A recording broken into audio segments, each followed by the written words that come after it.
അസ്സലാമു അലൈക്കും. അൽഹംദുലില്ലാഹി റബ്ബിൽ ആലമീൻ വസ്സലാത്തു വസ്സലാമു അലാ റസൂലിഹിൽ അമീൻ വഅലാ ആലിഹി വസഹ്ബിഹി അജ്മഈൻ.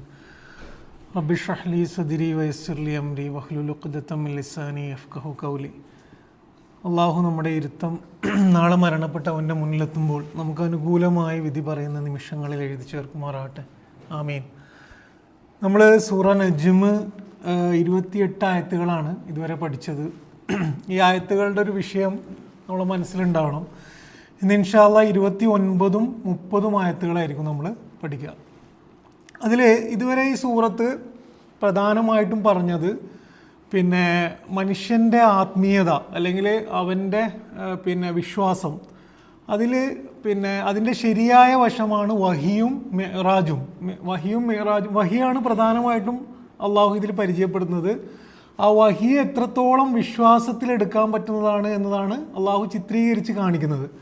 അതിൻ്റെ മറ്റൊരു ഉദാഹരണമായിട്ട് മിഅ്റാജും കൂടി അള്ളാഹു നമ്മളെ പഠിപ്പിക്കുന്നു. എന്ന് വെച്ചാൽ മനുഷ്യനിങ്ങനെ ആത്മീയമായിട്ട് അള്ളാഹുമായിട്ട് ബന്ധപ്പെടാൻ കഴിയുമെന്നതിന് മറ്റൊരു ഉദാഹരണമാണ് എന്ത്? മിഅ്റാജ്. അതിനുശേഷം കഴിഞ്ഞ ക്ലാസ്സിൽ ആത്മീയതയുടെ തെറ്റായ ഉദാഹരണങ്ങളായിട്ട് അള്ളാഹ് പഠിപ്പിക്കുന്ന എന്തൊക്കെയാണ്? വിഗ്രഹാരാധനകൾ, ലാത്ത, ഉസ്സ, മനാത്ത ഒക്കെ നമ്മൾ പഠിച്ചത് അതുമായി ബന്ധപ്പെട്ടാണ്. ഇന്നത്തെ ക്ലാസ്സിൽ 2 ആയത്തുകളാണ്. ഈ 2 ആയത്തിൽ ഇൻഷാ അല്ലാഹ് അതിൻ്റെ ആയത്തിൻ്റെ അർത്ഥം നോക്കിയിട്ട് നമുക്ക് അതിൻ്റെ വിശദീകരണത്തിലേക്ക് പോവാം. ഒന്ന് അതിൻ്റെ മലയാള അർത്ഥം ഒന്ന് നോക്കിക്കോ. 29, 30 ആയത്ത്. ഫഅരിൽ, ഫ എന്ന് പറഞ്ഞു കഴിഞ്ഞാൽ നമ്മൾ പഠിച്ചു. ഫ എന്ന് പറഞ്ഞാൽ അതുകൊണ്ട് എന്ന് പറയുന്നതാണ്. എന്ന് വെച്ചാൽ കഴിഞ്ഞ ആയത്തിൽ കുറേ കാര്യങ്ങൾ അള്ളാഹ് പറഞ്ഞിട്ടുണ്ട്. അതുകൊണ്ട് ഫ. അപ്പം ഇത്രയും കാര്യങ്ങൾ അവർ വിഗ്രഹാരാധനയെക്കുറിച്ച് അള്ളാഹ് പറഞ്ഞു, ഷിർക്കിനെ കുറിച്ച് പറഞ്ഞു, അതൊക്കെ തെറ്റാണ് എന്ന് പറഞ്ഞതിന് ശേഷം ഫഅരിൽ, അതുകൊണ്ട് നിങ്ങൾ എന്ത് ചെയ്യണം? അരിൽ, അറള എന്ന് പറഞ്ഞു കഴിഞ്ഞാൽ ശരിക്കും 2 ഓപ്പോസിറ്റ് മീനിങ് ഉള്ള ഒരു പദമാണ് അറള. അറബിയിൽ ഇങ്ങനെ ധാരാളം പദങ്ങളുണ്ട്. അത് 2 വിരുദ്ധമായ 2 അർത്ഥങ്ങളിൽ ഉപയോഗിക്കാൻ കഴിയുന്ന പദമാണ്. അറളൻ്റെ ഒരർത്ഥം പ്രത്യക്ഷമാക്കുക എന്നുള്ളതാണ്. ഒരു സാധനത്തിനെ വിസിബിൾ ആക്കുക എന്ന അർത്ഥമുണ്ട്. അതേപോലെ ഒഴിവാക്കുക എന്ന അർത്ഥമുണ്ട്. ഒഴിവാക്കി പിന്തിരിഞ്ഞു പോവുക എന്ന അർത്ഥമുണ്ട്. അപ്പോൾ ഇതിൽ ശരിക്കും അതിൻ്റെ ഒരു റൂട്ടിലേക്ക് നമ്മൾ പോയി കഴിഞ്ഞാൽ ഒരു സാധനത്തിനെ ഒന്ന് പിന്തിരിയാൻ വേണ്ടി അതിൻ്റെ മുന്നിൽ വേറൊരു സാധനം വെക്കുന്നതിനെ കുറിച്ചാണ് ഒഴിവാക്കുക എന്ന് പറയുക. അപ്പം ബാക്കിൽ വെക്കുന്ന സാധനം എന്താവും? ഒഴിവാക്കും. മുന്നിൽ വെക്കുന്നത് കൊണ്ട് ബാക്കിൽ വെക്കുന്നതിന് ഒഴിവാകും. അതേസമയം നമ്മൾ മുന്നിൽ വെക്കുന്ന സാധനത്തെയാണ് പറയുന്നതെങ്കിൽ അതെന്താണ്? പ്രത്യക്ഷമാക്കുകയാണ് ചെയ്യുന്നത്. അപ്പം 2 അർത്ഥത്തിൽ ഉപയോഗിക്കുന്ന ഒരു പദമാണ് അറള എന്ന് പറയുന്നത്. അപ്പോൾ ഇവിടെ ഫഅരിൽ എന്ന് പറഞ്ഞു കഴിഞ്ഞാൽ നീ എന്ത് ചെയ്യുക? പിന്തിരിഞ്ഞു കൊള്ളുക, അവരെ വിട്ടുകൊള്ളുക. ഈ അന്ധവിശ്വാസികളായ തെറ്റായ വിശ്വാസത്തിലുള്ളവരെ വിട്ടൊഴിയുക, ഇഗ്നോർ ചെയ്യുക. ഫഅരിൽ അൻ മൻ തവല്ല അൻ ദിക്രിന, ആരെയാണ് വിട്ടൊഴിയേണ്ടത്? മൻ തവല്ല അൻ ദിക്രിന. തവല്ല എന്ന് പറഞ്ഞു കഴിഞ്ഞാൽ ഇതിനും ശരിക്ക് 2 ഓപ്പോസിറ്റ് അർത്ഥങ്ങളുണ്ട്, വിരുദ്ധ അർത്ഥങ്ങളുണ്ട്. ഈ വലിയ മൗല എന്നൊക്കെ വരുന്നത് ഈ തവല്ല എന്നുള്ള വല എന്നുള്ള ഇതിൽ നിന്നാണ്. 2 അർത്ഥം. ഒന്നിനോട് അടുക്കുക എന്ന അർത്ഥമുണ്ട്. അവിടെ നിന്നാണ് വലിയ മൗല, അള്ളാഹുവിനെ മൗല എന്ന് പറയുന്നതൊക്കെ ഒന്നിനോട് അടുക്കുക. 2 ഒന്നിൽ നിന്നും വിട്ടകലുക എന്ന അർത്ഥത്തിലും എന്ത് ചെയ്യുന്നുണ്ട്? ഈ അതേ പദം ഉപയോഗിക്കുന്നുണ്ട്. ഇവിടെ വിട്ടകലുന്നതിനെ കുറിച്ചാണ് പറയുന്നത്. അപ്പം ഫഅരിൽ മൻ തവല്ല അൻ ദിക്രിന, എൻ്റെ അല്ലെങ്കിൽ നമ്മുടെ, അള്ളാഹിൻ്റെ ബഹുവചനത്തിൽ അള്ളാഹിനെ ഉപയോഗിക്കുകയാണ്. നമ്മുടെ ഓർമ്മകളെ, ദിക്രിനെ വിട്ടകലുന്നവരെ നീ എന്ത് ചെയ്യുക? വിട്ടുകളയുക അല്ലെങ്കിൽ ഇഗ്നോർ ചെയ്ത് കളയുക എന്നാണ് ഇവിടെ പറയുന്നത്. വലം യുരിദ് ഇല്ലൽ ഹയാത്ത ദുന്യ, അവരെന്ത് ചെയ്യുന്നു? അവരുദ്ദേശിക്കുന്നത്, അവർ ആഗ്രഹിക്കുന്നത്, ലക്ഷ്യം വെക്കുന്നത് ഹയാത്ത ദുന്യ മാത്രമാണ്. എന്താണ്? ഈ ഭൂമിയിലെ ജീവിതം മാത്രമാണ്. ഇവിടെ സ്വാഭാവികമായിട്ടും നമുക്ക് ചോദിക്കാൻ കഴിയുന്ന ഒരു ചോദ്യം, അറളയും തവല്ലയും വിട്ടൊഴിയലാണെങ്കിൽ 2 പദങ്ങൾ എന്തിനാണ് ഉപയോഗിച്ചതെന്ന് ഉപയോഗിക്കാം. കാരണം വെച്ചാൽ രണ്ടും എന്താണ്? പ്രവാചകനോട് പറയാണെന്ത്? അള്ളാഹിൻ്റെ ദിക്റിനെ വിട്ടൊഴിയുന്നവരെ നീ എന്ത് ചെയ്തോളുക? വിട്ടൊഴിയുക എന്ന് പറയുന്നതിന് 2നും അറള ഉപയോഗിച്ചാൽ മതി. അതിൻ്റെ അതിൻ്റെ വ്യത്യാസം എന്താണെന്ന് വെച്ച് കഴിഞ്ഞാൽ, അറള എന്ന് പറഞ്ഞു കഴിഞ്ഞാൽ നമ്മൾ മനസ്സുകൊണ്ട് ഒരാളെ അവഗണിക്കുന്നതിനെ കുറിച്ചല്ല പറയുന്നത്. താൽക്കാലികമായി നമ്മൾ ഒരാളെ എന്ത് ചെയ്യാണ്? ബാഹ്യമായിട്ട് ഫിസിക്കലി എന്ത് ചെയ്യാണ്? അയാളെ ഒഴിവാകുന്നതിനെ കുറിച്ചാണ്, ഇഗ്നോർ ചെയ്യുന്നതിനെയാണ് അറള എന്ന് പറയുക. തവല്ല എന്ന് പറഞ്ഞാൽ ശരിക്കും നമ്മൾ മനസ്സുകൊണ്ട് ഒരു സാധനത്തു നിന്നും ഫോക്കസ് മാറ്റി മറ്റൊരു സാധനത്തിലേക്ക് ഫോക്കസ് ചെയ്യുന്നതിനെ കുറിച്ചാണ് തവല്ല എന്ന് പറയുക. അപ്പം അവരെന്താ ചെയ്യുന്നത്? അള്ളാഹുവിൻ്റെ ദിക്റിനെ വിട്ടിട്ട് മറ്റാശയങ്ങളിലേക്ക് കംപ്ലീറ്റ്ലി മനസ്സുകൊണ്ട് ഇന്റേണലി തന്നെ എന്ത് ചെയ്യുന്നു, അവർ വിട്ടൊഴിയുന്നു. നീ എന്ത് ചെയ്യരുത്, നീ അവരെ കംപ്ലീറ്റ്ലി മനസ്സുകൊണ്ട് വിട്ടൊഴിയാൻ കഴിയില്ല. കാരണം നിന്റെ പണി തന്നെ എന്താണ്, പ്രവാചകന്റെ പണി, നമ്മുടെ പണി തന്നെ എന്താണ്, മനുഷ്യർക്ക് നന്മ എത്തിച്ചു കൊടുക്കലാണ്. താൽക്കാലികമായ സ്ട്രാറ്റജി എന്ന അർത്ഥത്തിൽ എന്ത് ചെയ്യാം, അവരെ വിട്ടൊഴിയുക എന്നുള്ളതാണ് അതിൻ്റെ അർത്ഥം. അപ്പോൾ ഖുർആൻ്റെ ശരിക്കും ഭയങ്കര സൂക്ഷ്മമായ വാക്ക് കൊണ്ട് അള്ളാഹു എത്രത്തോളം അർത്ഥങ്ങൾ പറഞ്ഞു തരുന്നു എന്നതിൻ്റെ ഏറ്റവും നല്ല ഉദാഹരണമാണ് ഇത്. എന്നിട്ട് അള്ളാഹ് പറയുന്നത് യുരീദു, അവരുടെ പ്രശ്നം എന്താണ്, വലം യുരിദ് ഇല്ലൽ ഹയാത്ത ദുന്യ എന്നാണ്. എന്ന് വെച്ചാൽ ഈ ഭൂമിയിലെ ജീവിതമല്ലാതെ മറ്റൊന്നും എന്ത് ചെയ്യുന്നില്ല, അവർ ലക്ഷ്യം വെക്കുന്നില്ല. യുരീദു എന്നുള്ള പറയുന്നതായിട്ട് കാണാൻ പറ്റും. 30-ാമത്തെ ആയത്ത് ദാലിക മബ്ലൂഹും മിനൽ ഇൽമ്, ദാലിക മബ്ലൂഹും മിനൽ ഹിൽമ്. ഇത് എന്ന് പറയുന്നത് മബ്ലൂഹു, ഇത് പെട്ടെന്ന് മനസ്സിലാകാൻ തബ്ലീഗ് എന്ന് പറഞ്ഞാൽ എന്താണ്, എത്തിക്കലാണ്. ഒരു സാധനം എത്തിക്കുക, ബലഗ എന്ന് പറഞ്ഞു കഴിഞ്ഞാൽ ഒരു സാധനം എത്തിക്കുന്നതിനാണ് പറയാം. മബ്ലൂഹും എന്ന് പറഞ്ഞാൽ അവർക്ക് എത്താൻ കഴിഞ്ഞ മിനൽ ഇൽമ്, അറിവിൽ നിന്നും അവർക്ക് ആകെക്കൂടി എത്താൻ കഴിഞ്ഞത് ഇത് മാത്രമാണ് എന്നാണ്. ശരിക്കും ഭയങ്കര പോയിന്റഡ് ആയിട്ടുള്ള ഈ കാലഘട്ടത്തിലെ എല്ലാതരം മതവിശ്വാസത്തിനെ എതിർക്കുന്ന ആ ഒരു സൈക്കോളജിയെ ശരിക്ക് മൊത്തത്തിൽ പറയുന്ന ഒരു പ്രയോഗമാണ് അള്ളാഹ് പറയുന്നത്. എന്ന് വെച്ച് കഴിഞ്ഞാൽ ഈ വിഗ്രഹാരാധന, ദൈവത്തെ നിഷേധിക്കുക, അല്ലെങ്കിൽ വിശ്വാസത്തിൻ്റെ എതിർ നിൽക്കുന്നവരുടെ പ്രശ്നം എന്താണെന്ന് വെച്ച് കഴിഞ്ഞാൽ അവർക്ക് അറിവില്ല എന്നുള്ളതല്ല. ദാലിക മബ്ലൂഹും മിനൽ ഇൽമ്, അറിവ് ധാരാളമുണ്ട്, ആ അറിവിൽ നിന്ന് അവർക്ക് എത്താൻ കഴിഞ്ഞ അറിവ് എന്തുള്ളൂ, അത്ര മാത്രമേ ഉള്ളൂ എന്നാണ് അള്ളാഹിൻ്റെ പ്രയോഗം. ഇന്ന റബ്ബക ഹുവ അഅലമു, നിന്റെ റബ്ബിനറിയാം, ബിമൻ വല്ല അൻ സബീലിഹി, അവൻ്റെ മാർഗത്തിൽ നിന്നും വഴി പിഴച്ചവരും, വഹുവ അഅലമു ബിമനിഹ്തദ, ആരാണ് സന്മാർഗം പ്രാപിച്ചതു എന്ന് അള്ളാഹ്ക്ക് അറിയാം. ഇത് 2 ആയത്തുകളാണ്. ഈ 2 ആയത്തുകളിൽ തന്നെ അതിൻ്റെ ഓരോ പദങ്ങൾ എടുത്താൽ തന്നെ ധാരാളം വിഷയങ്ങളുള്ള ആയത്തുകളാണ്. ഇൻഷാ അല്ലാഹ് നമുക്ക് കുറച്ച് 2-3 വിഷയങ്ങളായിട്ട് സ്പ്ലിറ്റ് ചെയ്തിട്ട് ഈ ആയത്ത് എന്താണെന്നുള്ളത് നമുക്കൊന്ന് അനലൈസ് ചെയ്ത് നോക്കാം. ഒന്ന്, കഴിഞ്ഞ ആയത്തിൻ്റെ വിഷയം വിഗ്രഹാരാധനയായിരുന്നു അള്ളാഹു പറഞ്ഞത്. എന്ന് പറഞ്ഞു കഴിഞ്ഞാൽ വിശ്വാസമുണ്ട് മനുഷ്യർക്ക്, ദൈവത്തെ അറിയാം, പക്ഷെ അതിൻ്റെ തെറ്റായിട്ടുള്ളൊരു അപ്രോച്ചിൽ നിന്നാണ് അള്ളാഹ് എന്ത് ചെയ്യുന്നത്, ആൾക്കാർ വിഗ്രഹാരാധനയിലേക്ക് പോകുന്നത്. അതാണ് വിഷയം. ഇന്നത്തെ ഈ ആയത്തിൽ 2 വിഷയമാണുള്ളത്. എന്തുകൊണ്ടാണ് മനുഷ്യർ തെറ്റായ നിലപാടിലെത്തുന്നത്, അത് യുക്തിവാദമായാലും ബഹുദൈവ വിശ്വാസമായാലും വിഗ്രഹാരാധനയായാലും എന്തുകൊണ്ട് മനുഷ്യർ തെറ്റായ നിലപാടിലെത്തുന്നു, അതിന് അള്ളാഹു ഈ ആയത്തിൽ 3 കാരണങ്ങളാണ് പറയുന്നത്. ഒന്ന് തവല്ലയാണ്, അള്ളാഹിൻ്റെ ദിക്റിൽ നിന്നും അവരെന്ത് ചെയ്യുന്നു, അതിനെ ഇഗ്നോർ ചെയ്തിട്ട് പിന്തിരിഞ്ഞു പോകുന്നു. അതാണ് ഒന്നാമത്തെ കാരണം. 2ാമത്തെ കാരണം, അവർക്ക് ആകെക്കൂടെ അവരാകെക്കൂടെ ലക്ഷ്യം വെക്കുന്നത് ഈ ജീവിതം മാത്രമാണ്, ഈ ലോകം മാത്രമാണ്. 3ാമത്തെ പ്രശ്നം, അവർക്ക് അറിവുണ്ട്, പക്ഷെ ആ അറിവ് വളരെ പരിമിതമാണ്. ഈ 3 കാരണങ്ങൾ കൊണ്ടാണ് മനുഷ്യർ എന്ത് ചെയ്യുന്നത്, യഥാർത്ഥ വിശ്വാസത്തിൽ നിന്നും അകലുന്നത്. അവരോട് നമ്മൾ എന്ത് നിലപാടെടുക്കണം എന്നതിൽ ധാരാളം നിലപാടുകൾ ഖുർആൻ പറയുന്നുണ്ട്. അതിൽ ഇന്ന് ഈ ആയത്തിൽ പഠിപ്പിക്കുന്ന ഒരു നിലപാട് എന്താണെന്ന് വെച്ച് കഴിഞ്ഞാൽ അവരെ ഇഗ്നോർ ചെയ്യുക എന്നുള്ളതാണ്. അതെന്തുകൊണ്ടാണെന്ന് ഇൻഷാ അല്ലാഹ് നമ്മൾ പഠിക്കാം. ഒന്നാമത്തെ വിഷയം, ഈ തെറ്റായ നിലപാടിൻ്റെ കാരണം.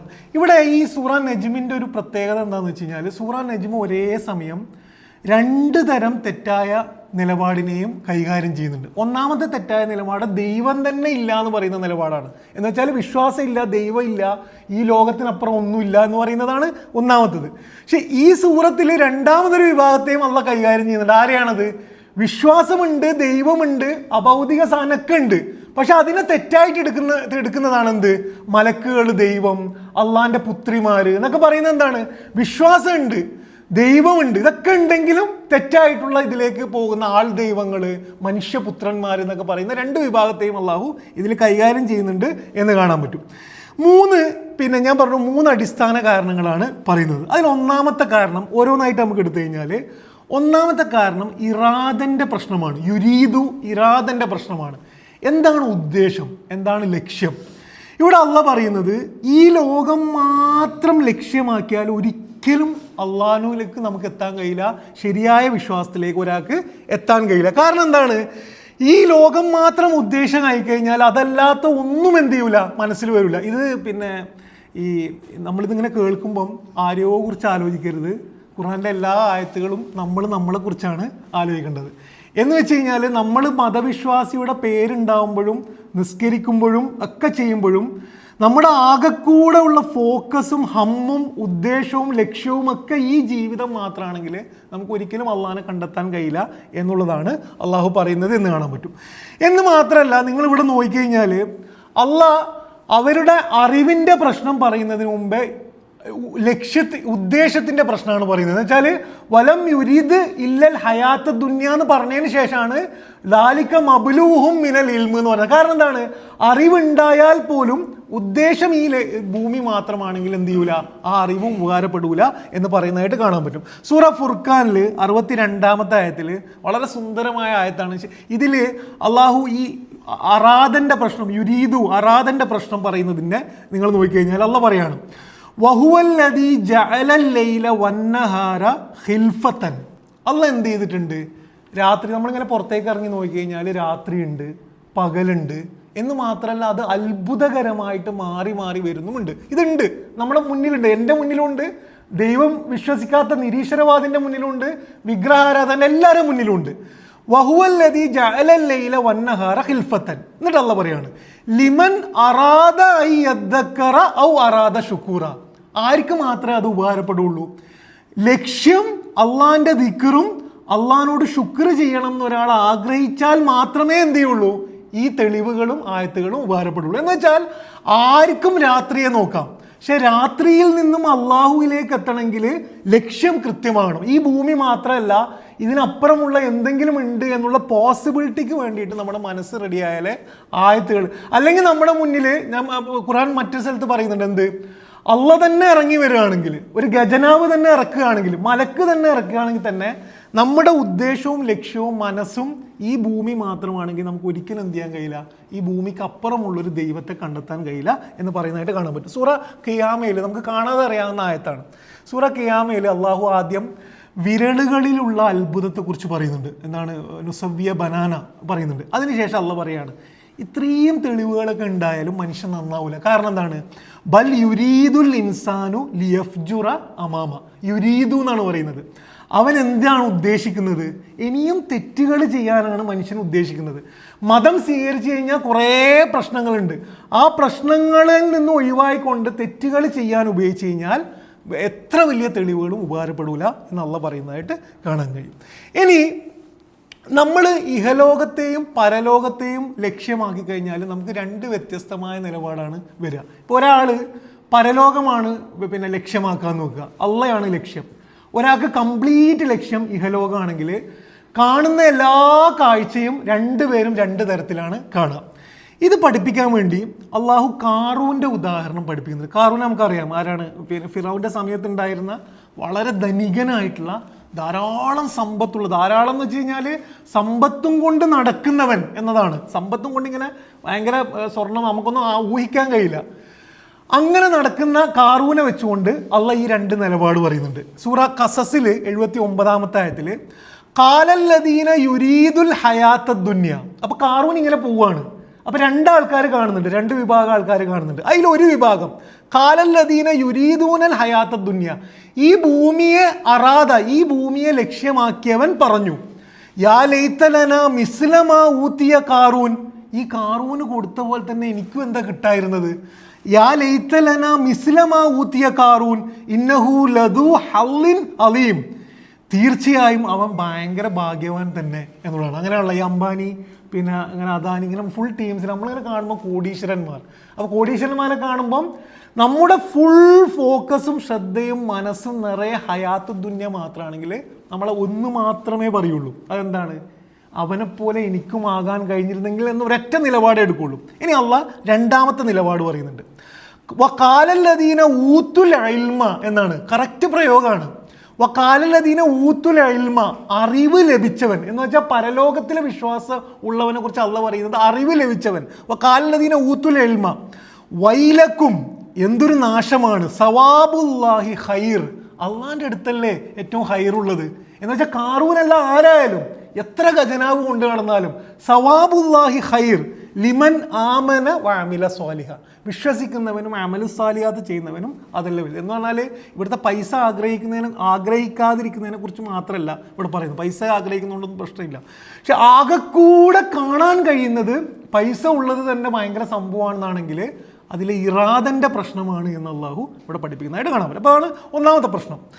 രണ്ടാമത് അള്ളാഹു ഈ ആയത്തിൽ പഠിപ്പിക്കുന്നത് ദിക്റിൻ്റെ പ്രശ്നമാണ്. ദിക്റിൻ്റെ പ്രശ്നം, ദിക്ർ കൃത്യമാകാത്തതിൻ്റെ പ്രശ്നം. അതാണ് തവല്ല അൻ ദിക്റിന എന്ന് പറയുന്നത്. ദിക്ർ എന്ന് പറഞ്ഞാൽ എന്താണ്? നമ്മൾ പിന്നെ മുന്നേ ഒരു ക്ലാസ്സിൽ ഡീറ്റെയിൽ ആയിട്ട് പഠിച്ചതാണ്. പക്ഷേ ഇത് മനസ്സിലാക്കൽ വളരെ പ്രധാനമാണ്.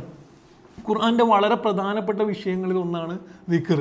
ദിക്ർ എന്ന് പറയുമ്പോൾ നമ്മൾ തസ്ബീഹ് മാലയും 33 പ്രാവശ്യം വേണ്ടുന്ന ദിക്ർ മാത്രം ആയി കഴിഞ്ഞാൽ ഖുർആൻ്റെ ദിക്ർ നമുക്ക് മനസ്സിലാവില്ല. ദിക്ർ എന്ന് പറഞ്ഞു കഴിഞ്ഞാൽ ഓർമ്മിക്കലാണ്. ഓർമ്മിക്കുക എന്ന് പറഞ്ഞാൽ എന്താണ്? നമുക്ക് ഓൾറെഡി നമ്മുടെ ഉള്ളിലുള്ള സാധനം നമ്മൾ റീകളക്ട് ചെയ്യുന്നതിനെയാണ് ദിക്ർ എന്ന് പറയുക. അള്ളാഹു പറയുന്നത് ദിക്റില്ലെങ്കിൽ ഒരാൾക്ക് വിശ്വാസം നിലനിർത്താൻ കഴിയില്ല. ഈമാൻ മാത്രം ഉണ്ടായതുകൊണ്ട് കാര്യമില്ല. ഈമാൻ ആവശ്യമുള്ളിടത്ത് ദിക്റായിട്ട് നമ്മുടെ മനസ്സിൽ വരണം. അതാണ് ദിക്ർ എന്ന് പറയുന്നത്. എന്ന് വെച്ചാൽ നമുക്ക് ഈമാൻ ഉണ്ട്, ഭയങ്കര സംഭവമാണ്. പക്ഷെ പലിശ എടുക്കേണ്ട ഒരു സമയത്ത് അല്ലെങ്കിൽ പ്രലോഭനം വരുന്ന ഒരു സമയത്ത് ഈമാൻ ദിക്റായിട്ട് വരുമ്പോഴേ എന്ത് ചെയ്യുള്ളൂ? ദിക്ർ നമുക്ക് ഈമാൻ നമുക്ക് ഉപകാരപ്പെടുള്ളൂ. അപ്പോൾ ദിക്ർ വളരെ പ്രധാനമാണ്. അള്ളാഹു ഇവിടെ പറയുന്നത് ഇവരുടെ പ്രശ്നം ദിക്റിനെ എന്ത് ചെയ്തു? ഒഴിവാക്കി. അള്ളാഹിനെ കുറിച്ചുള്ള ദിക്റിനെ അവരെന്ത് ചെയ്തു? ഒഴിവാക്കി എന്നുള്ളതാണ്. ഇനി ദിക്റും ഇൽമും തമ്മിലുള്ള ബന്ധവും ഇത് തന്നെയാണ്. ദിക്റില്ലെങ്കിൽ അറിവ് കൊണ്ട് ഒരു കാര്യമില്ല. പലപ്പോഴും നമ്മൾ പറയാറുണ്ട്, എന്തുകൊണ്ടാണ് ഒരു അധ്യാപകന് സ്വന്തം വിദ്യാർത്ഥിനിയെ റേപ്പ് ചെയ്യാൻ കഴിയുന്നതെന്ന് വെച്ച് കഴിഞ്ഞാൽ അറിവില്ലാത്തതിൻ്റെ പ്രശ്നമല്ല, അറിവ് ദിക്റാകാത്തതിൻ്റെ പ്രശ്നമാണ്. അറിവ് എന്ത് ചെയ്യണം? നമുക്ക് ചാലഞ്ചിങ് ആയിട്ടുള്ളൊരു സിറ്റുവേഷൻ വരുമ്പം ദിക്റായിട്ട്, പടച്ചോൻ്റെ ദിക്റായിട്ട് നമ്മുടെ മുന്നിൽ അതിൻ്റെ പ്രാക്ടിക്കൽ രൂപമാണ് എന്ത് ചെയ്യുന്നത്? നമ്മൾ സുബ്ഹാനല്ലാഹ് അൽഹംദുലില്ലാഹ് എന്ന് പറയുന്നത് നമ്മൾ തന്നെ ഓർക്കുകയാണ്. അള്ളാഹ് ഉള്ളിലുണ്ടായതുകൊണ്ട് കാര്യമില്ല, അള്ളാഹ് ദിക്റായിട്ട് വരണം. ഇവരുടെ പ്രശ്നം എന്തായിരുന്നു എന്ന് വെച്ച് കഴിഞ്ഞാൽ എന്ത് ചെയ്തു? അള്ളാഹുവിൻ്റെ ദിക്റിൽ നിന്നും അവർ ഒഴിവായത് കൊണ്ടാണ് അവർ വിഗ്രഹാരാധനയിലേക്ക് പോയത് എന്നാണ് അള്ളാഹു പറയുന്നത് എന്ന് കാണാൻ പറ്റും. ഇനി ദിക്റില്ലാതെ ഒരിക്കലും നമുക്ക് അഭൗതിക വിശ്വാസം ഉണ്ടാവില്ല. അഭൗതിക വിശ്വാസം എന്ന് പറഞ്ഞു കഴിഞ്ഞാൽ എന്താണ്? അഭൗതിക വിശ്വാസം എന്ന് പറഞ്ഞു കഴിഞ്ഞാൽ ഇപ്പം നമുക്ക് കാണുന്ന ഒരു സാധനത്തിൻ്റെ അപ്പുറം മെറ്റാഫിസിക്കലായിട്ടുള്ള, എന്ന് വെച്ചാൽ ഇവിടെ ഇല്ലാത്ത വേറെ ലോകത്തുള്ള സാധനത്തിനെ കുറിച്ചുള്ള വിശ്വാസമാണ് അഭൗതിക വിശ്വാസം എന്ന് പറയുന്നത്. ദിക്റില്ലെങ്കിൽ എങ്ങനെയാണ് ഒരാൾക്ക് അഭൗതിക വിശ്വാസം ഉണ്ടാകുക? ഓർമ്മയിൽ മാത്രമേ അള്ളാഹിനെ നമുക്ക് കൊണ്ടു നടക്കാൻ കഴിയുള്ളൂ. അള്ളാഹിൻ്റെ ഫോട്ടോ ഇല്ല, അള്ളാഹിനെ കാണാൻ കഴിയില്ല. അള്ളാഹുവിനെ കൊണ്ട് നടക്കണമെങ്കിൽ ദിക്റിലൂടെ മാത്രമേ കഴിയുള്ളൂ. അതുകൊണ്ട് ദിക്ർ വളരെ പ്രധാനമാണ്. ഷംസ് തബ്രീസി എന്ന് പറഞ്ഞിട്ട് റൂമിൻ്റെ ഗുരു, ജലാലുദ്ദീൻ റൂമിൻ്റെ ഗുരു ഉണ്ട്. അദ്ദേഹം ഒരു സ്ഥലത്ത് പറയുന്നുണ്ട്, intellect takes you to the door but it doesn't take you into the house എന്നാണ്. എന്ന് വെച്ച് കഴിഞ്ഞാൽ ബുദ്ധി നമ്മളെന്ത് ചെയ്യും? ഒരു വീടിൻ്റെ വാതിൽ വരെ എത്തിക്കും, പക്ഷെ ഉള്ളിലേക്ക് കൊണ്ടുപോകാൻ ഒരിക്കലും എന്ത് ചെയ്യാൻ കഴിയില്ല, ബുദ്ധിക്കും യുക്തിക്കും കഴിയില്ല. എന്ന് പറഞ്ഞാൽ എന്താണ്? വീടിൻ്റെ ഉള്ളിൽ നിന്ന് ഉദ്ദേശിക്കുന്നത് ദൈവമാണ്. അള്ളാഹുവിലേക്ക് നമുക്ക് എത്താൻ വേണ്ടിയിട്ട് നമുക്ക് ബുദ്ധിയും അറിവും യുക്തിയൊക്കെ ഉപയോഗിക്കാം. പക്ഷെ ഉള്ളിലേക്ക് കടക്കണമെങ്കിൽ മനസ്സ് ചലിക്കണം, ഹൃദയത്തിൽ ചലിക്കണം, ദിക്ർ വേണം. അങ്ങനെ ഒരു സാധനം കൂടി ഉണ്ടായാലേ നമുക്ക് എന്ത് ചെയ്യാൻ കഴിയുള്ളൂ? അള്ളാഹിനെ പരിചയപ്പെടുത്താൻ കഴിയുള്ളൂ. ഇതാണ് രണ്ടാമത്തെ പ്രശ്നം. മൂന്നാമത്തെ പ്രശ്നം അറിവിൻ്റെ പ്രശ്നമാണ്. എന്ന് വെച്ച് കഴിഞ്ഞാൽ അറിവില്ല എന്നല്ല അള്ളാഹ് ഇവിടെ പറയുന്നത്. ലോകത്ത് ഇത് വലിയ വിഷയമാണ്. എന്ന് വെച്ച് കഴിഞ്ഞാൽ നമ്മൾ പറയുന്നത്, അല്ലെങ്കിൽ വിശ്വാസമുള്ള ആൾ പറയുന്നത്, വിശ്വാസമില്ലാത്ത ആൾക്ക് അറിവില്ല എന്ന് നമുക്ക് പറയാൻ കഴിയില്ല. അറിവ് എല്ലാവർക്കും ഉണ്ട്. അറിവിൻ്റെ പരിധി ഉണ്ട് എന്നുള്ളതാണ്. അവർക്ക് എത്താൻ കഴിഞ്ഞ അറിവ് ഇത്രയേ ഉള്ളൂ എന്ന് പറയുന്നതായിട്ട് കാണാൻ പറ്റും. ഇപ്പം ഇവിടെ ഇസ്ലാമിനെ കുറിച്ചും മതത്തിനെ കുറിച്ചും ഉള്ള ഏറ്റവും വലിയ തെറ്റിദ്ധാരണകളിൽ ഒന്നാണ് മതം അന്ധമാണ് എന്നുള്ളത്. എന്ന് വെച്ചാൽ മുന്നേ ഉള്ള കുറേ സാധനം നമ്മളിങ്ങനെ ഫോളോ ചെയ്തുകൊണ്ടിരിക്കണം. നിങ്ങൾ ഖുർആൻ നോക്കിക്കഴിഞ്ഞാൽ ഖുർആൻ വിശ്വാസത്തിൻ്റെ ബേസായിട്ട് പറയുന്നത് അറിവാണ്. അറിവില്ലാതെ നമുക്ക് എന്ത് ചെയ്യാൻ കഴിയില്ല? അള്ളാഹിനെ പോലും കണ്ടെത്താൻ കഴിയില്ല എന്നുള്ളത് ഇസ്ലാമിൻ്റെ ഒരു ഇതാണ്. പക്ഷെ ഇവിടെ അള്ളാഹ് പറയുന്നത് അള്ളാഹുവിനെ കണ്ടെത്താൻ കഴിയാത്തതിൻ്റെ റൂട്ട് കോസ് ആയിട്ട് പോലും അള്ളാഹ് പറയുന്നത് എന്താണ്? അറിവില്ല എന്നുള്ളതാണ്. അറിവിൻ്റെ പരിധി അത് മാത്രമാണ് എന്നാണ് പറയുന്നത്. സൂറ ഇസ്രായിൽ 36-ാമത്തെ ആയത്തിൽ അള്ളാഹ് പറയുന്നത് വലാ തഖ്ഫു മാ ലൈസ ലക ബിഹി ഇൽമ്, നമ്മളോടാണ് പറയുന്നത്. എന്ന് വെച്ച് കഴിഞ്ഞാൽ നിനക്ക് അറിവില്ലാത്ത ഒരു സാധനത്തിൻ്റെ ബാക്കിലും നീ എന്ത് ചെയ്യരുത്? പോകരുത്. ഒരു സാധനവും അന്ധമായി വിശ്വസിക്കരുത് എന്ന് മതവിശ്വാസത്തിൻ്റെ നമ്മൾ ഫോളോ ചെയ്യുന്ന അള്ളാഹു തന്നെ നമ്മളോട് പറയുന്നത് എന്താണ്? ഒരാളെയും അന്ധമായിട്ട് ഫോളോ ചെയ്യരുത്, ഒരു സാധനവും അന്ധമായിട്ട് ഫോളോ ചെയ്യരുത് എന്നുള്ള പറയുന്നതായിട്ട് കാണാൻ പറ്റും. അപ്പം ഇവിടെ പ്രശ്നം എന്താണെന്ന് വെച്ച് കഴിഞ്ഞാൽ, പിന്നെ ഭൗതികതൻ്റെ പ്രശ്നം ഈ സൂറത്ത് പറയുന്നതിൻ്റെ ഏറ്റവും വലിയ പ്രശ്നം, നിങ്ങൾ പിന്നെ എന്താണ് അറിവിൻ്റെ കാര്യത്തിൽ പിന്നെ ഒരു യുക്തിവാദിയെയും മതവിശ്വാസിയും തമ്മിലുള്ള വ്യത്യാസം എന്താണെന്ന് വെച്ച് കഴിഞ്ഞാൽ, രണ്ട് കാര്യത്തിലാണ് വ്യത്യാസം. ഒന്ന്, ഭൗതികതയിൽ അറിവിൻ്റെ സ്രോതസ്സായിട്ട് അവർ വിശ്വസിക്കുന്നത് ഒന്ന് ഇന്ദ്രിയങ്ങളാണ്, രണ്ട് യുക്തിയാണ്, മൂന്ന് എക്സ്പീരിയൻസ് ആണ്, നമ്മുടെ എന്താണ് അനുഭവങ്ങളാണ്. ഇസ്ലാം ഈ മൂന്നിനെ അംഗീകരിച്ചുകൊണ്ട് നാലാമതൊരു സോഴ്സും കൂടി പറയണം. അതെന്താണ്? വഹിയാണ്. വഹിയാണ് എന്താണ്? അള്ളാഹുവിൽ നിന്നും നേരിട്ട് പ്രവാചകന്മാർക്ക് വന്ന വഹി എന്നുള്ളത്. ഇപ്പം ഇവിടെ നിന്നുകൊണ്ടാണ് യഥാർത്ഥത്തിൽ അതിൻ്റെ ഏറ്റവും വലിയൊരു പിന്നെ വ്യത്യാസം വരുന്നത് എന്ന് കാണാൻ പറ്റും. അപ്പം അള്ളാഹു ഇവിടെ പറയുന്ന പോയിന്റ് ക്രിറ്റിസിസം എന്താണെന്ന് വെച്ച് കഴിഞ്ഞാൽ, ദാലിക മബ്ലൂഹും മിനൽ ഇൽമ്, അറിവ് അവിടെ ഉണ്ട്, പക്ഷെ അറിവിൽ നിന്ന് നിങ്ങൾ എല്ലാ യുക്തിവാദത്തിൻ്റെയും പ്രശ്നം നിങ്ങൾ ആലോചിച്ച് നോക്കുക. എന്താണ്?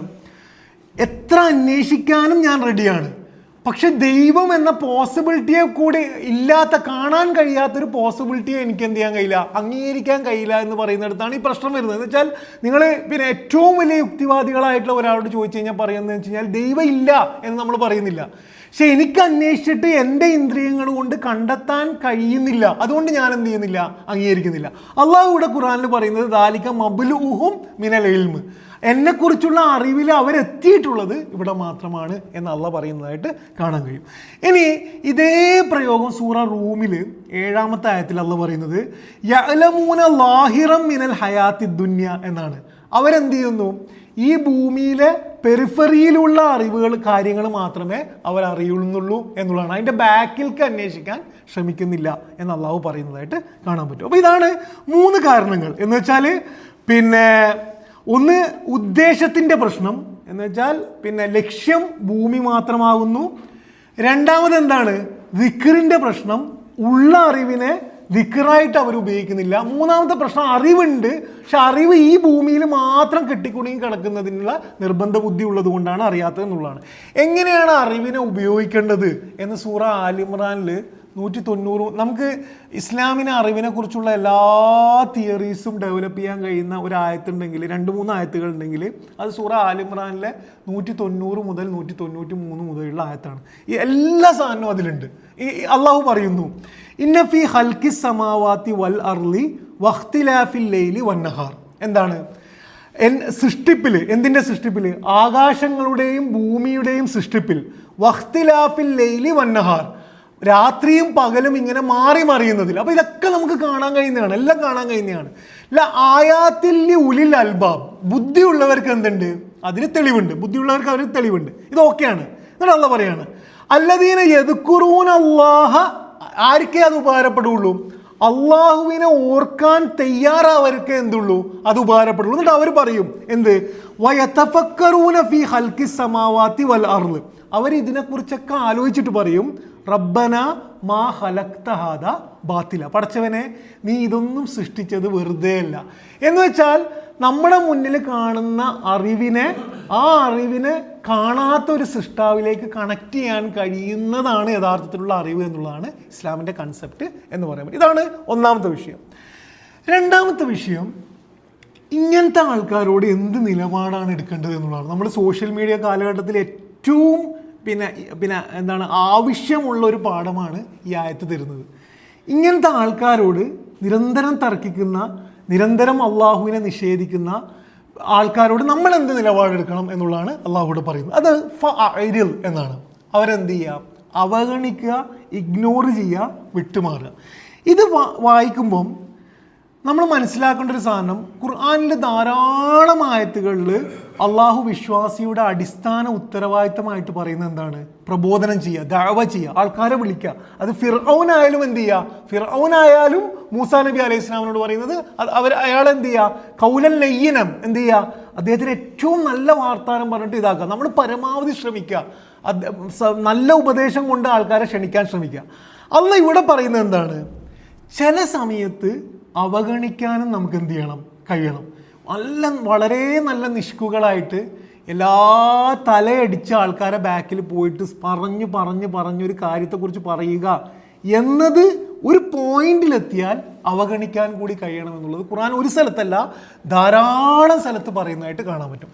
അതിൻ്റെ അടിസ്ഥാന കാരണങ്ങൾ രണ്ടും ഏകദേശം ഒന്നാണ്, ഒരേ വിഷയമാണ്. ഒരാൾ മനസ്സുകൊണ്ട് വിശ്വസിക്കാൻ തയ്യാറായാലേ, കേൾക്കാൻ തയ്യാറായാലേ അയാൾക്ക് എന്തും ഉപകാരപ്പെടുള്ളൂ എന്നത് ഖുർആൻ്റെ ബേസിക് പാഠമാണ്. മനസ്സുകൊണ്ട് തയ്യാറാകാം. 2, വിശ്വാസത്തിൻ്റെ ഒന്നും നമുക്ക് അടിച്ചേൽപ്പിക്കാൻ കഴിയില്ല. ലാ ഇക്രാഹ ഫിദ്ദീൻ, ഒരു സാധനവും വിശ്വാസത്തിൻ്റെ അടിച്ചേൽപ്പിക്കാൻ കഴിയില്ല. ആരെയാണ് നമ്മൾ ഒഴിവാക്കാൻ വേണ്ടി അള്ളാഹ് പറയുന്നത്? ആരെയാണ് ഒഴിവാക്കാൻ വേണ്ടി പറയുന്നത്? കേൾക്കാൻ പോലും തയ്യാറാകാത്തവർ. ഇന്നത്തെ ആയത്തിൽ എന്താ പറയുന്നത്? ഈ ലോകം മാത്രം ലക്ഷ്യമാക്കിയവർ, ഒരു തരത്തിലും മറ്റൊന്നും വിശ്വസിക്കില്ല എന്ന് ഉറപ്പാക്കിയവർ, പരിഹാസമായിട്ട് മതത്തിനെ കാണുന്നവർ, വെറുതെ തർക്കത്തിൽ ഏർപ്പെടുന്നവർ, അങ്ങനെ ഉണ്ടല്ലോ, അങ്ങനെ ധാരാളമുണ്ട്. ഇങ്ങനത്തെ വിഭാഗത്തിനോട് നമ്മൾ സംസാരിക്കും. നിങ്ങൾ ഈ യുക്തിവാദികളുടെയും പിന്നെ ഈ പലപ്പോഴും മതത്തിനെ എതിർക്കുന്ന സെക്കുലർ ഭാഗത്ത് നിൽക്കുന്നവരുടെയും ഒരു മൈൻഡ് സെറ്റിൻ്റെ പ്രശ്നം എന്താണെന്ന് വെച്ച് കഴിഞ്ഞാൽ, തുടക്കത്തിൽ തന്നെ മതം എന്ന് പറയുന്നത് അങ്ങേയറ്റം ഒരു വളരെ താഴ്ന്ന നിലവാരത്തിലുള്ള, ഒരു തരത്തിലും ചിന്ത വർക്ക് ചെയ്യാത്ത ടീമാണ് ഇത് എന്ന് പറഞ്ഞുകൊണ്ട് ചർച്ച ചെയ്യുന്നവരോട് ഒരു പരിധിയിലപ്പുറം ഒരു മ്യൂച്വൽ റെസ്പെക്റ്റിൽ എന്ത് ചെയ്യാൻ കഴിയില്ല, സമ്മതിക്കാൻ കഴിയില്ല. ആ പരിധിയിൽ എന്ത് ചെയ്യുക, ഒഴിവാക്കുക എന്നുള്ളതാണ് അള്ളാഹ് പറയുന്നത്. നമ്മുടെ പ്രശ്നം സോഷ്യൽ മീഡിയ കാലഘട്ടത്തിൽ നമ്മുടെ പ്രശ്നം എല്ലാ സംവാദത്തിലും ഇടപെട്ട് എല്ലാവരെയും മുസ്ലിങ്ങളാക്കിയിട്ടേ ഉറങ്ങാൻ പാടുള്ളൂ എന്ന് തീരുമാനിച്ചിരിക്കുന്നു എന്നുള്ളതാണ് നമ്മുടെ ഒരു വലിയ പ്രശ്നം. എന്ന് വെച്ചാൽ എങ്ങനെയായാലും ചീത്ത പറഞ്ഞിട്ടായാലും എന്ത് ചെയ്യുക, അയാളെ നന്നാക്കുക എന്നുള്ളതാണ് നമ്മുടെ എല്ലാ സംഭവത്തിലും. എന്തിട്ട് കഴിഞ്ഞാലും എന്ത് ചെയ്യുക, സോഷ്യൽ മീഡിയൻ്റെ ഒരു ഇതെന്താണെന്ന് വെച്ച് കഴിഞ്ഞാൽ എല്ലാ സംഭവത്തിലും എല്ലാവരും ഇടപെടുക എന്നുള്ളതാണ് അതിൻ്റെ ഒരു പ്രോഫിറ്റിൻ്റെ ഭാഗം, അതിൻ്റെ അൽഗോരിതത്തിൻ്റെ ഭാഗം അതാണ്. നമ്മളെന്താ ചെയ്യുന്നത്? എല്ലാത്തരം പിന്നെ തുപ്പൽ വിഷയത്തിലും എല്ലാ വിഷയത്തിലും കയറി ഇടപെടുക എന്നുള്ളതാണ് നമ്മൾ. അള്ളാഹ് ഇവിടെ നമ്മളെ സൃഷ്ടിച്ച പടച്ചവൻ, മനുഷ്യൻ്റെ മനസ്സറിയുന്ന പടച്ചവൻ പറയുന്നത് ചില സമയത്ത് എന്ത് ചെയ്യുക, ഒഴിവാക്കുക എന്നുള്ളതും പ്രത്യേകിച്ച് പ്രവാചകൻ സല്ലല്ലാഹു അലൈഹി വസല്ലമയോട് ഇത് പറയാനുള്ള കാരണം വെച്ചാൽ പ്രവാചകന്റെ സ്വഭാവം തന്നെ മനുഷ്യനോടുള്ള സ്നേഹമാണ്. അതുകൊണ്ടാണ് സൂറ കഹ്ഫിൽ പറയുന്നത്, നീ അവർ നന്നാകുന്നില്ല എന്ന വിഷമത്താൽ സ്വയം ജീവൻ എടുക്കുക എന്നിടത്തോളം പോലും സ്ട്രെസ് അനുഭവിച്ച പ്രവാചകനോട് അള്ളാഹ് പറയുന്നത് കാണാൻ കഴിയും. ഇത് പഠിപ്പിക്കുന്ന 1-2 ആയത്തുകളുണ്ട്. ഇപ്പം നമുക്ക് പെട്ടെന്ന് മനസ്സിലാക്കാൻ കഴിയുന്ന ആയത്ത്, അതിൽ നമുക്ക് കാണാതെ അറിയാവുന്ന ഒരു ആയത്താണ് ഫദക്കിർ ഇന്നമാ അൻത മുദക്കിർ. ഫദക്കിർ, നീ എന്ത് ചെയ്യുക, ഓർമ്മിപ്പിക്കുക, മനുഷ്യരെ ഓർമ്മിക്കുക. ഇന്നമാ അൻത മുദക്കിർ, നീ ആര് മാത്രമാണ്, ഓർമ്മിപ്പിക്കുന്നവൻ മാത്രമാണ്. അടുത്ത പ്രയോഗമാണ് മെയിൻ. ലസ്ത അലൈഹിം ബി മുസൈത്തിർ, ഒരാളെ മുസൈത്തിർ എന്ന് പറഞ്ഞു കഴിഞ്ഞാൽ ഒരാളെ ബാക്കിൽ നടന്ന് അയാളെ കണക്കൊക്കെ എഴുതി തലയെ കയറി ഈ പരിപാടിയേ നമുക്കില്ല. ഫദക്കിർ ഇന്നമാ അൻത മുദക്കിർ, ഇത് അള്ളാഹ് നമ്മളെ പഠിപ്പിക്കുന്നതാണ്. രണ്ടാമത് വ ഇൻ തവല്ലൗ, ഒരാൾ നമ്മളിൽ നിന്ന് വിട്ടുപോവാണ്, എത്ര പറഞ്ഞാലും അയാൾ പിന്തിരിയാണ്. ഫ ഇൻ തവല്ലൗ, അയാൾ വിട്ടുപോയി കഴിഞ്ഞാൽ ഫ ഇന്നമാ അലൈക്കൽ ബലാഗ്, നിന്റെ റെസ്പോൺസിബിലിറ്റി എന്ന് പറയുന്നത് സന്ദേശം അയാൾക്ക് എത്തിക്കുക എന്ന് മാത്രമാണ്. ഇത് ഈ ഒരു പിന്നെ എന്താണ്, മനസ്സിൽ ഈ ഫ്രീനെസ്സും കൊണ്ട് പ്രബോധനം ചെയ്യുമ്പം കാര്യം ഉണ്ടാവുള്ളൂ. സൂറ ഖസസിൽ പിന്നെ അനാവശ്യമായ സംസാരങ്ങൾ നടക്കുമ്പോൾ ഒരു വിശ്വാസിയുടെ പ്രതികരണം എന്താണ് എന്നല്ല പഠിപ്പിക്കുന്നത്. ഇത് സോഷ്യൽ മീഡിയയിൽ പെർഫെക്റ്റ്ലി ഫിറ്റാണ്. ഇദാ സമിഉൽ ലഗ്വ അഅറളു അൻഹു, വിശ്വാസികൾ എന്താണെന്ന് വെച്ചാൽ ലഘുവ് കേട്ട് കഴിഞ്ഞാൽ, ലഘുവ് എന്ന് പറഞ്ഞു കഴിഞ്ഞാൽ അനാവശ്യ വർത്തമാനങ്ങൾ കേട്ട് കഴിഞ്ഞാൽ അഅറളു അൻഹു, ഇന്നത്തെ അതേ ഇതാണ് ഫഅരിൽ, അതിൽ നിന്ന് എന്ത് ചെയ്യും, വിട്ടു നിൽക്കും. വഖാലു, എന്നിട്ട് പറയും ലന അഅ്മാലുന വലക്കും അഅ്മാലുക്കും, ഏറ്റവും ജനാധിപത്യപരമായിട്ടുള്ള വർത്താനാണ്. ലന അഅ്മാലുന വലക്കും അഅ്മാലുക്കും, എനിക്ക് എൻ്റെ അമലുണ്ട്, നിനക്ക് നിൻ്റെ അമലുണ്ട്. ഇങ്ങനെ പറയാനും ഇടയ്ക്ക് കഴിയണം. നീ ഓക്കെ, ഞാൻ പറയേണ്ടതൊക്കെ പറഞ്ഞു, നീ ഓക്കെ, അങ്ങനെ പറയാൻ കഴിയണം. സലാമുൻ അലൈക്കും, അങ്ങനെ വെറുതെ വെറുപ്പിക്കേണ്ട ആവശ്യമില്ല. സലാമുൻ അലൈക്കും, നിനക്ക് എന്താകട്ടെ, സമാധാനം ഉണ്ടാകട്ടെ എന്ന് പറയാൻ വേണ്ടി കഴിയണം. പക്ഷേ ഇത് പഠിക്കുമ്പം നമ്മൾ മനസ്സിലാക്കേണ്ട ഒരു കാര്യം, ഇതൊരു താൽക്കാലിക നിലപാടായിട്ടാണ് അള്ളാഹ് പഠിപ്പിക്കുന്നത് എന്ന് മാത്രമല്ല, നമ്മൾ ഒഴിവാകുന്നത് നിലപാടുകളിൽ നിന്നാണ്, വ്യക്തികളിൽ നിന്നല്ല. എന്ന് വെച്ചാൽ നമ്മൾ വെറുക്കുന്നത് അവരുടെ നിലപാടിനെയാണ്, വ്യക്തിയല്ല. ഇതിൻ്റെ ഏറ്റവും നല്ല ഉദാഹരണം, മാതാപിതാക്കളോട് എന്ത് ചെയ്യണം, ഏറ്റവും ഹൈറായിട്ട് വർത്തിക്കണം. പക്ഷെ അവർ ഷിർക്കിന് വേണ്ടിയിട്ട് പറഞ്ഞു കഴിഞ്ഞാൽ അവരെന്ത് ചെയ്യരുത്, അനുസരിക്കരുത്. പക്ഷേ എന്ത് ചെയ്യണം, അവരോട് ഏറ്റവും മഅറൂഫായിട്ട് പെരുമാറണം. ഇതാണ് ഇസ്ലാമിൻ്റെ നിലപാട്. ഷിർക്ക് പറയുന്ന ആളോട് പോലും ഏറ്റവും മാന്യമായിട്ട് പെരുമാറുക എന്ന് പറയുന്നത് കാണാൻ പറ്റും. അപ്പം ഇത് പിന്നെ ഈ വിട്ടുനിൽക്കൽ എത്രത്തോളം പിന്നെ മാന്യമായിരിക്കണം എന്ന് പഠിപ്പിക്കുന്ന ഒരു ആയത്താണ് സൂറ മുസ്സമ്മിലിലെ 10-ാമത്തെ ആയത്തിൽ വഹ്ജുറുഹും ഹജ്റൻ ജമീല എന്നാണ് അള്ളാഹ് പറയുന്നത്. വഹ്ജുറുഹും ഹജ്റൻ ജമീല എന്ന് പറഞ്ഞാൽ എന്താണ്? നീ അവരിൽ നിന്ന് വിട്ടുപോകണം.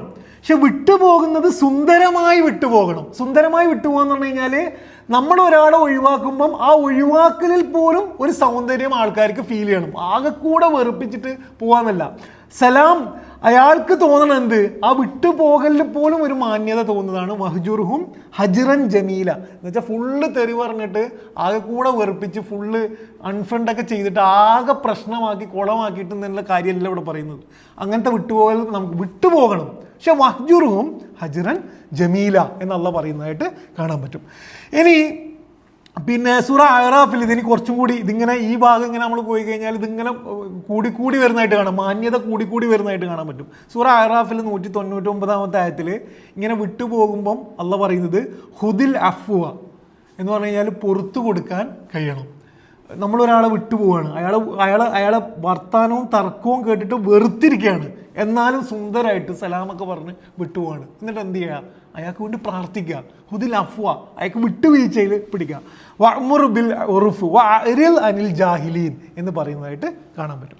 അവസാനത്തെ പോയിന്റ് ഇതും കൂടെ പറഞ്ഞിട്ട് അവസാനിപ്പിക്കാം. എന്തുകൊണ്ടാണ് നമ്മൾ ഫഅരിൽ ഇത്രയും കുതർക്കത്തിലും ദുനിയാവ് മാത്രം ഉദ്ദേശിക്കുന്ന ആൾക്കാരുടെ നിന്നും വിട്ടുപോകേണ്ടത് എന്നതിൻ്റെ യുക്തിയാണ് ആയത്തിൻ്റെ അവസാനത്തിൽ അള്ളാഹ് പറയുന്നത്. എന്താണ് അള്ളാഹ് പറയുന്നത്? ഇന്ന റബ്ബക ഹുവ അഅലമു ബിമൻ ളല്ല അൻ സബീലിഹി. അള്ളാഹ്ക്ക് അറിയാം എന്ത്? ആരാണ് വഴി പിഴച്ചവർ, ആരാണ് നല്ലതെന്ന് അള്ളാഹ്ക്ക് അറിയാം. നീ നിനക്ക് ഏൽപ്പിച്ച പണി ചെയ്താൽ മതി. ഒരാളെ ജഡ്ജ് ചെയ്ത് അയാൾ ആകെ കൂടെ കാഫിറാക്കി ഇതൊന്നും അതിൻ്റെ എക്സ്റ്റെൻഡിൽ എത്തേണ്ട ആവശ്യമില്ല. ഇന്ന റബ്ബക ഹുവ അഅലമു, അള്ളാഹ്ക്ക് അറിയാം എന്ത്? ആരാണ് വഴികേടിൽ, ആരാണ് പിന്നെ നന്മയിൽ എന്ന് അള്ളാഹ്ക്ക് അറിയാം എന്ന് പറയുന്നതായിട്ട് കാണാൻ പറ്റും. ഇതിൽ ഈ വിഷയത്തിൽ പിന്നെ നമുക്ക് കുറച്ചും കൂടി കോൺഫിഡൻറ്റ് തരുന്ന ഖുർആനിലെ ഒരു ആയത്ത് ഫഇൻ തവല്ലൗ ഫഇന്നമാ അലൈഹി മാ ഹുമ്മില വഅലൈക്കും മാ ഹുമ്മിൽതും എന്ന് സൂറ നൂറിൽ 54-ാമത്തെ ഈ ആയത്ത് നിങ്ങളൊന്ന് പോയിട്ട് നോക്കി നോക്കുക. പ്രവാചകൻ സല്ലല്ലാഹു അലൈഹി വസല്ലം പറയുന്നത് ഇന്നമാ അലൈഹി മാ ഹുമ്മില, നിനക്ക് ഏൽപ്പിച്ച പണി നിനക്കുണ്ട്. മാ ഹുമ്മിൽതും, അവർക്ക് ഏൽപ്പിച്ച പണി എന്തുണ്ട്? അവർക്കുണ്ട്. എന്ന് വെച്ചാൽ പറയുന്ന ആക്കും ക്ലാസ് എടുക്കുന്ന ആക്കും മാത്രമല്ല ഉത്തരവാദിത്തം, കേൾക്കുന്ന ആക്കും എന്തുണ്ട്? ഉത്തരവാദിത്തമുണ്ട്. നിനക്ക് പറയാനുള്ള ഉത്തരവാദിത്തം നീ ചെയ്യുന്നുണ്ട്, കേൾക്കാനുള്ള ഉത്തരവാദിത്തം എന്തുണ്ട്? അവർക്കുമുണ്ട് എന്ന് അള്ളാഹു ഇവിടെ പറയുന്നതായിട്ട് കാണാൻ പറ്റും. ഇതാണ് പിന്നെ ഈ ആയത്തിൻ്റെ ഒരു പിന്നെ ടോട്ടൽ മെസ്സേജ് എന്ന് പറയുന്നത്. ഈ ആയത്തിൽ ഞാൻ പറഞ്ഞ പോലെ സമ്മറി നമ്മൾ പറയുകയാണെങ്കിൽ 2 പ്രധാനപ്പെട്ട വിഷയമാണ് ഈ ആയത്ത് കൈകാര്യം ചെയ്യുന്നത്. എല്ലാതരം തെറ്റായ വിശ്വാസ നിലപാടിൻ്റെയും 3 റൂട്ട് കോസുകളാണ് അള്ളാഹുവിടെ പഠിപ്പിക്കുന്നത്. അതിൽ അള്ളാഹ് പറയുന്നത് എന്താണ്? അവർ അള്ളാഹുവിൻ്റെ ദിക്റ് ഈ ലോകം നിറയെ ഉണ്ട്. അത് രാത്രിയായിട്ടും പകലായിട്ടും പൂവായിട്ടും കുട്ടിൻ്റെ ചിരിയായിട്ടൊക്കെ അള്ളാഹിൻ്റെ ദിക്റുണ്ട്. പക്ഷെ അവരെന്ത് ചെയ്യുന്നു? അതൊക്കെ ഉണ്ടാകുമ്പോൾ തവല്ല, അതിൽ നിന്ന് വിട്ടുപോകുന്നു. രണ്ടാമത് പിന്നെ ഈ ദുനിയാവല്ലാത്ത മറ്റൊന്നും ആലോചിക്കാൻ പോലും ഒരു പോസിബിലിറ്റിയെ കുറിച്ച് പോലും എന്ത് ചെയ്യുന്നില്ല. യുരീദു എന്നാണ് ഈ ലോകം മാത്രം ഉദ്ദേശിക്കുന്നു. മൂന്നാമത് അവരുടെ അറിവിൻ്റെ ഒരു പരിധി എന്താണ്? ഒരു ലിമിറ്റ് എന്ന് പറയുന്നത് ഈ ലോകത്തിൽ എന്ത് ചെയ്യുന്നു? ചുരുക്കുന്നു. ഇങ്ങനത്തെ ആൾക്കാർക്ക് ഒരിക്കലും എന്ത് ചെയ്യാൻ കഴിയില്ല, നന്മയിലേക്ക് എത്താൻ കഴിയില്ല. ഇതാണ് ഒന്നാമത്തെ പാഠമല്ല പറയുന്നത്. രണ്ടാമത്തേത്, നമുക്കുള്ള പ്രബോധകൻ എന്ന നിലക്ക്, വിശ്വാസി എന്ന നിലക്ക് മനുഷ്യർക്ക് നന്മ എത്തിച്ചു കൊടുക്കാൻ അടിസ്ഥാന ബാധ്യതയുള്ളവരോട് തന്നെ അള്ളാഹ് നമ്മളോട് തന്നെ പറയുന്നത് എന്താണ്? ചില സമയങ്ങളിൽ, ചില സ്ഥലങ്ങളിൽ ചില ആൾക്കാരെ ഇഗ്നോർ ചെയ്യാനും നമുക്ക് എന്ത് ചെയ്യണം? കഴിയണം. ചില തർക്കങ്ങളിൽ നിന്നും വിട്ടു നിൽക്കാനും കഴിയണം. അത് നമ്മളിൽ നിന്നുണ്ടാക്കുന്ന ഈ നെഗറ്റീവ് എനർജി എന്ത് ചെയ്യും? അവിടെ ഇല്ലാണ്ടാവും. നിങ്ങൾ ശരിക്കും ആലോചിച്ച് കഴിഞ്ഞാൽ സോഷ്യൽ മീഡിയയിൽ നിങ്ങൾ വാട്സാപ്പിലൊക്കെ തർക്കങ്ങളുടെ ഒരു പ്രധാന പ്രശ്നങ്ങൾ ആലോചിച്ച് കഴിഞ്ഞാൽ തുടക്കം വളരെ എന്തായിരിക്കും? ഒബ്ജക്റ്റീവായിരിക്കും. എന്ന് വെച്ചാൽ ആ വിഷയവുമായി ബന്ധപ്പെട്ടായിരിക്കും വിഷയം തുടങ്ങുക. ഇടയ്ക്ക് പിന്നെ അതിൻ്റെ ഇടയിൽ എന്ത് ചെയ്യും? ഒരാൾ ചോദിക്കും നീ എന്ത് മണ്ടത്തരാണ് പറയുന്നത്, എന്തെങ്കിലും ഒരു കമൻ്റ് ഇടും. അതോടുകൂടി കംപ്ലീറ്റ്ലി പേഴ്സണൽ ആയിട്ടുള്ള ഒരു സാധനമായിട്ട് മാറും. പിന്നെ അയാളെ തോൽപ്പിക്കാനും നമ്മൾ തമ്മിലുള്ള ഒരു അടിയായിട്ട് അത് മാറുന്നതിൻ്റെ ആ സ്റ്റേജിൽ എന്ത് ചെയ്യുക? നമ്മൾ നിർത്തുക എന്നുള്ളത് വളരെ പ്രധാനമുണ്ട്. അതാണ് ഫഅരിൽ എന്ന് അള്ളാഹു പഠിപ്പിക്കുന്നത് എന്ന് കാണാൻ പറ്റും. അള്ളാഹു നമ്മളെയൊക്കെ അനുഗ്രഹിക്കുമാറാകട്ടെ. പടച്ചവൻ നമ്മുടെ ചിന്തകൾക്ക് ഈ ഭൂമിക്കപ്പുറം ഉള്ള ഈ ഭൂമി ഒരു പരിമിതിയാക്കാതെ ഈ ഭൂമിക്കപ്പുറം ആലോചിക്കാനുള്ള ഒരു തിരിച്ചറിവ് അള്ളാഹു നമുക്ക് നൽകുമാറാകട്ടെ. നമുക്ക് പിന്നെ പരലോകം ലക്ഷ്യമാക്കുന്ന ഒരു മനസ്സ് അള്ളാഹു നൽകുമാറാകട്ടെ. അള്ളാഹു സംവാദങ്ങളിൽ ഏർപ്പെടുമ്പം മനുഷ്യർക്ക് നന്മ പറഞ്ഞു കൊടുക്കുമ്പം ഇസ്ലാമിൻ്റെ മര്യാദ പാലിക്കാനുള്ള ഒരു ഈമാൻ അള്ളാഹു നമുക്ക് നൽകുമാറാകട്ടെ. റബ്ബനാ തഖബ്ബൽ മിന്ന ഇന്നക അൻത സമീഉൽ അലീം വതുബ് അലൈനാ ഇന്നക അൻത തവ്വാബുർ റഹീം. ആമീൻ ആമീൻ ബിറഹ്മതിക യാ അർഹമർ റഹീമീൻ. അസ്സലാമു അലൈക്കും.